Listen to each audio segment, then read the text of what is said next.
வணக்கம். இன்றைக்கி நம்ம பார்க்க போகிற சமையல் ஒரு சிம்பிளான சட்னி ரெசிபி தான் பார்க்க போகிறோம். இட்லி, தோசை, பஜ்ஜி எல்லாத்துக்குமே தொட்டு சாப்பிட்றதுக்கு அருமையாக இருக்கும். வாங்க எப்படி செய்யலாங்கிறத பார்க்கலாம். ஒரு பேன் எடுத்துக்கலாம், கொஞ்சமாக எண்ணெய் விட்டுக்கலாம்.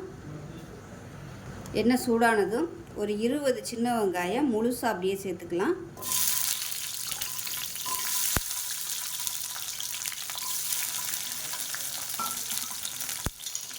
இப்போ இந்த வெங்காயம் நல்லா வதங்கணும். இப்போ பாருங்கள், வெங்காயம் கண்ணாடி பதம் வதங்கிடுச்சு. இப்போ இதில் வந்து ஒரு 4 பல் பூண்டு சேர்த்துக்கலாம். இது கூடவே ஒரு 5-6 பச்சை மிளகாயை 2ஆக கீறிட்டு சேர்த்துக்கலாம். இது கூடவே மீடியம் சைஸாக 2 தக்காளி சேர்த்துக்கலாம். வெங்காயத்தோட தக்காளியோட அளவு அதிகமாக இருக்கணும். நான் அன்றைக்கி சின்ன வெங்காயம் எடுத்துருக்கேன், இங்கே பெரிய வெங்காயம் கூட எடுத்துக்கலாம். உப்பு கொஞ்சமாக சேர்த்துக்கலாம்.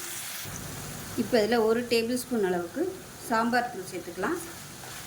இல்லை வீட்டில் வச்சுருக்கிற குழம்பு தூள் எதுனாலும் சேர்த்துக்கலாம். சாம்பார் தூள்லேயே மிளகாத்தூள் சேர்த்துருக்கோம், அதனால் நான் சேர்க்கலை. உங்களுக்கு விருப்பம் இருந்தால் இன்னும் கொஞ்சம் நல்லா காரமாக வேணும்னு நினச்சிங்கன்னா ஒரு 1/4 டீஸ்பூன் போல் மிளகாத்தூள் தனியாக சேர்த்துக்கோங்க. ஏன்னா பச்சை மிளகா வேறு இருக்குது, அதனால் காரத்தை பொறுத்து நீங்கள் சேர்த்துக்கோங்க. இப்போ பாருங்கள், நல்லா வதங்கிடுச்சு. கமத்திடலாம். ஆறுனதுக்கப்புறமா அரைச்சிக்கலாம். ரொம்ப நைஸாக அரைக்கக்கூடாது, கொஞ்சம் நரன்னு இருக்கிற மாதிரி அரைச்சி எடுத்துக்கலாம். இப்போ கடாயை எடுத்துக்கலாம். ஒரு 2 டீஸ்பூன் அளவுக்கு எண்ணெய் விட்டுக்கலாம்.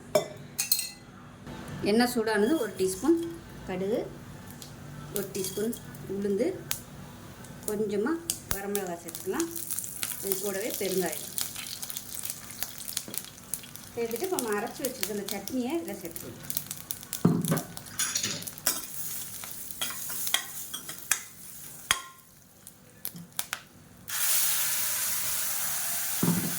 சேர்த்துட்டு தண்ணி கொஞ்சம் சேர்த்துக்கலாம். அதாவது ரொம்ப தண்ணியாக இல்லாமல் ரொம்பவும் கெட்டியாக இல்லாமல் இருக்கும் இந்த சட்னி.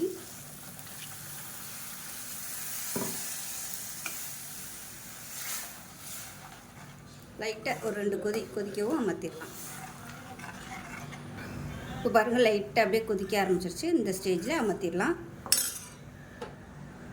இந்த சட்னி இட்லி, தோசை, பஜ்ஜி இந்த மாதிரிக்கெலாம் கூட தொட்டு சாப்பிட்றதுக்கு சூப்பராக இருக்கும். செஞ்சு பாருங்கள். செஞ்சு பார்த்துட்டு எப்படி இருந்துச்சுங்கிறத சொல்லுங்கள். வீடியோ பிடிச்சிச்சுன்னா லைக் பண்ணுங்கள், கமெண்ட் பண்ணுங்கள், சேனலை சப்ஸ்கிரைப் பண்ணுங்கள், பக்கத்தில் பெல் பட்டனையும் ப்ரெஸ் பண்ணுங்கள். நன்றி.